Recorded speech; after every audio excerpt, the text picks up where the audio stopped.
Kuwait শিক্ষার্থীদের সকল যৌক্তিক দাবির প্রতি বুয়েট শিক্ষার্থীরা পূর্ণ সংহতি প্রকাশ করছে। এর পক্ষে সংহতি প্রকাশ করে বুয়েট শিক্ষার্থীদের বিবৃতি।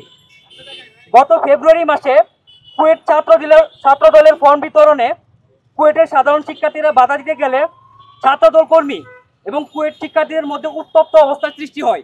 এই ঘটনাকে কেন্দ্র করে স্থানীয় বিএনপি নেতাকর্মীরা সশস্ত্র অবস্থায় নিরীহ ছাত্রদেরকে ধারালো অস্ত্র দিয়ে আঘাত করে এবং আগ্নেয়াস্ত্র দিয়ে গুলি করে আহত করে। 4 ঘন্টা যাবৎ আক্রমণে প্রায় 1.5 শতাধিক শিক্ষার্থী আহত হয়। উক্ত সময়ে কুয়েট প্রশাসন শিক্ষার্থীদের নিরাপত্তা দিতে সম্পূর্ণ ব্যর্থ হয়। উপরোক্ত পরিস্থিতিতে কুয়েট শিক্ষার্থীরা তাদের নিরাপত্তা নিশ্চিত ও অধিকার আদায়ে অত্যন্ত যৌক্তিক 6 দফা দাবি পেশ করে প্রধান উপদেষ্টা বরাবর স্মারকলিপি প্রদান করে। পরবর্তীতে কুয়েট প্রশাসন ছাত্রদের দাবিগুলো আমলে না নিয়ে তাদেরকে জোরপূর্বক হরতাকে বাধ্য করে। প্রকৃত অপরাধীদের বিরুদ্ধে কোনরূপ ব্যবস্থা গ্রহণ না করে উল্টো শিক্ষার্থীদেরকে ক্যাম্পাসে আসতে নিষেধ করে এবং সেই নির্দেশ শিক্ষার্থীদের অভিভাবকদের মোবাইল ফোনে মেসেজ করা হয়। কুয়েট শিক্ষার্থীরা প্রকৃত দোষীদের বিচারের দাবি করলে কর্তৃপক্ষ বিচারের নাম করে 2 মাস পর কুয়েটের 37 জন শিক্ষার্থীকে অন্যায়ভাবে বহিষ্কার করে,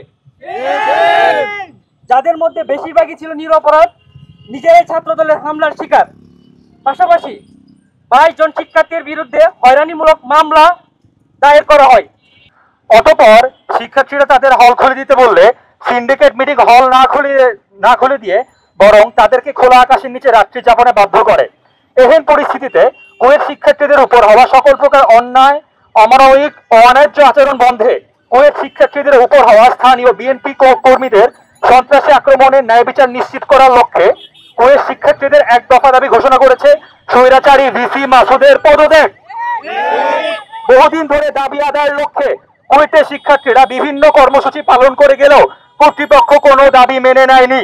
এমন অবস্থায় দাবি আদায়ের চূড়ান্ত পদক্ষেপ হিসাবে কুয়েট শিক্ষার্থীরা 21 এপ্রিল 2025 বেলা 3:30 ঘটিকা হতে আমরণ অনশনে বসেছেন। আমরা স্পষ্টভাবে বলতে চাই, কুয়েট শিক্ষার্থীদের সকল যৌক্তিক দাবির প্রতি বুয়েট শিক্ষার্থীরা পূর্ণ সংহতি প্রকাশ করছে।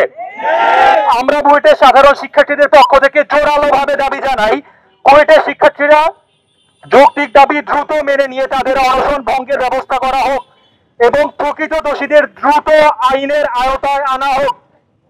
আমরা যথাযথ কর্তৃপক্ষ তথা অন্তর্বর্তী সরকারের প্রতি আহ্বান জানাচ্ছি, কুয়েট শিক্ষার্থীদের নিরাপত্তা নিশ্চিত ও শিক্ষার উপযুক্ত পরিবেশ ফিরিয়ে আনতে যথাযথ পদক্ষেপ গ্রহণ করবেন।